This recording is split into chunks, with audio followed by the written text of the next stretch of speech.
د مو د حکومت کمزوري ده، دا د عام د 5 مشرانو د لاسو مشرانو یا د کورمي د ځنې کسانو مسله دا نه ده. حکومت ته ته چاته چاپیړه نشي ورکوي نو ته په دې باندې پوه شه چې ته کورمي کې امن نشي راوستای. چې ته پر چینار کې دا بالکل د کې څه شک شوبه نشته ده چې پر چینار کې ته بالکل یرغمالې پر چینار کې ته نشي کېدای ده.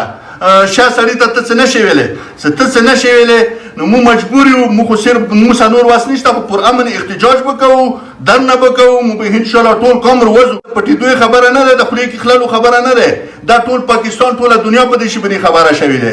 حکومت ته سترګې په ما پټوه، د کورمي امن مخ رپوه، د کورمي امن کته صحیح سلامت ساتي کاست فورا گرفتار کړای شي. مکمل حکومت قانوني سزا ده د پاکستان د آئین مطابق، د پاکستان قانون مطابق سزا ورکړه. هغه نه ورسته په د کورمي امن په حال پاتې شي، کني د کورمي امن په دغه شي باندې په حال نشي پاتې کېدای.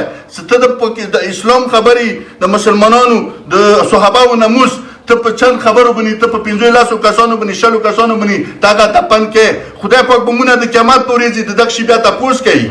غبه د قیامت پر ورځ به مونږ تاسو کوي چې ته مسلمان وې، د ما په حرمتي د ما په سي خبرې کې دي، ته د ما تاسو ویل نه راکړې، زه نور تاسو نشو کوي، خو صرف د یو حق بنشتا چې ان شاء الله د الله تعالی په فضل به صرف خپل دنیا ته به دا شای خيو چې دا شای ظلم په کورمي جنسي کې وشو. ډیره مهرباني.